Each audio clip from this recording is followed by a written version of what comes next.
두 개의 히트 파이프와 커다란 알루미늄 방열판을 통해 기판 전체까지 달합니다. 3월 마지막 주 알짜 뉴스입니다. 요즘 우리는 언제 어디서나 자유롭게 인터넷에 접속할 수 있는 이른바 유비쿼터스 환경 속에서 살고 있습니다. 진정한 유비쿼터스란 무선 인터넷 활용으로부터 시작된다고 해도 과언이 아닌데요. 오늘은 무선 인터넷 활용의 이모저모에 대해 살펴보겠습니다.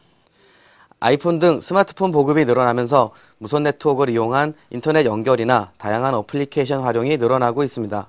무선 네트워크 종류에는 3G나 와이브로, 와이파이 등이 있는데요.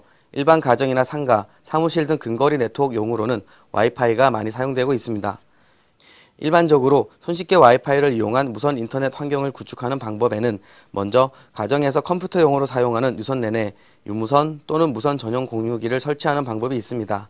요즘은 인터넷 전화의 보급률이 높은 만큼 전화 가입할 때 받은 유무선 공유기가 있는데 이를 활용하면 손쉽게 와이파이 지원 기기를 활용할 수 있습니다. 인터넷이나 유선 방송, 그리고 인터넷 전화나 휴대전화 사용 여부에 따라 통신사 또는 지역 케이블 방송사에 의뢰하면 다양한 결합 상품이 있으므로 이를 활용하면 통신비를 절감할 수도 있습니다.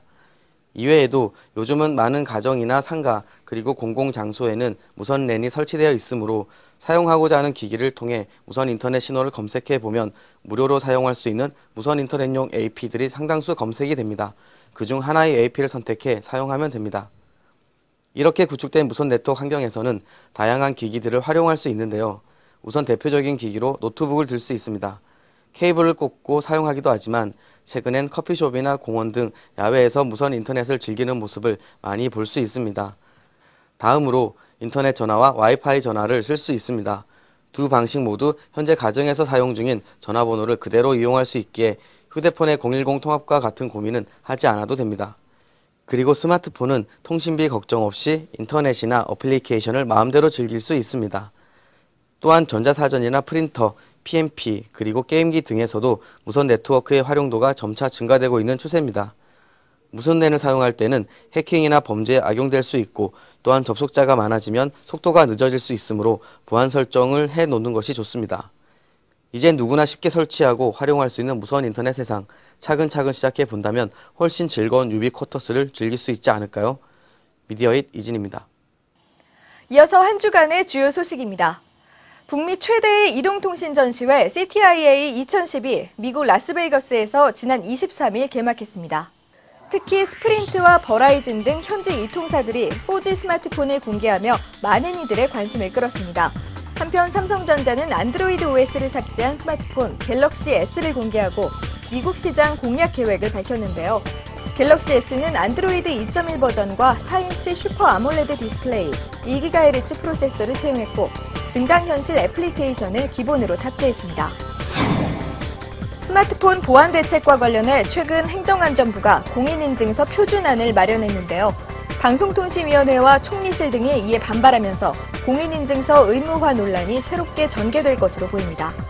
민간에서도 공인인증과 보안 솔루션 판매업체 등은 의무화에 찬성하는 반면 오픈앱 진영과 일반 보안업체, 일부 전자상거래 업체들은 다양한 기술로 이루어진 결제 방식을 도입하길 주장하며 의견이 나뉘고 있습니다.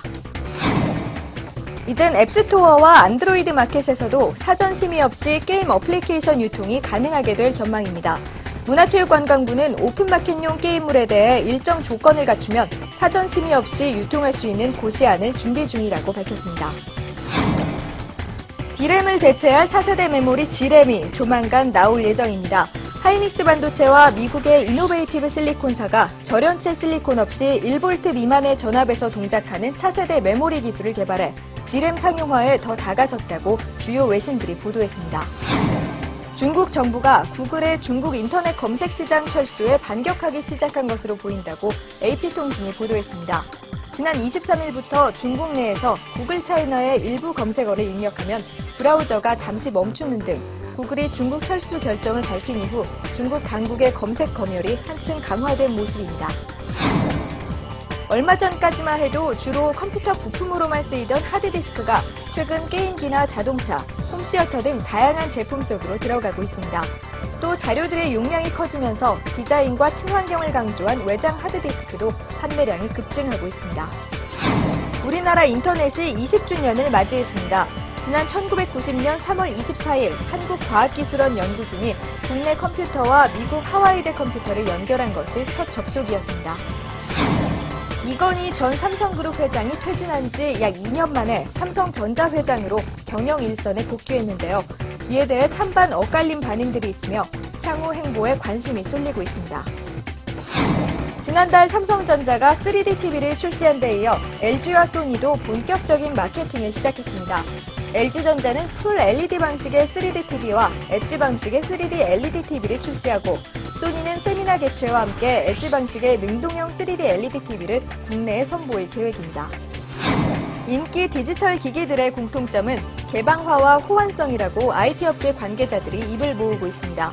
웹 2.0 시대의 소비자 성향에 맞춰 인터넷이나 소프트웨어에서만 이루어지던 개방화가 이젠 하드웨어에도 정착해가고 있다는 건데요. 타사 렌즈 장착이 가능한 올림푸스의 디카 펜 시리즈와 안드로이드 OS를 탑재하는 PMP 등을 그 예로 들 수 있습니다. 중국에서 짝퉁 아이패드가 벌써 등장했다는 소식입니다. 5에서 10인치 크기의 이 가짜 아이패드는 정품의 절반도 안 되는 가격에 판매 중이며 세 종류의 모조 제품이 개발된 상태로 알려졌습니다. 닌텐도가 특수 안경 없이 활용 가능한 휴대용 3D 게임기 출시 계획을 밝혔습니다. 닌텐도 3DS라는 이름의 이 게임기는 현재 닌텐도 DS에서 사용되는 게임과도 호환이 가능하며 비디오 게임 전시회 E3 2010 게임쇼에서 공개된 뒤 내년 3월경 출시됩니다. 이번 주 소식은 여기까지입니다. 저는 과학의 달 4월에 다시 찾아뵙겠습니다. 고맙습니다.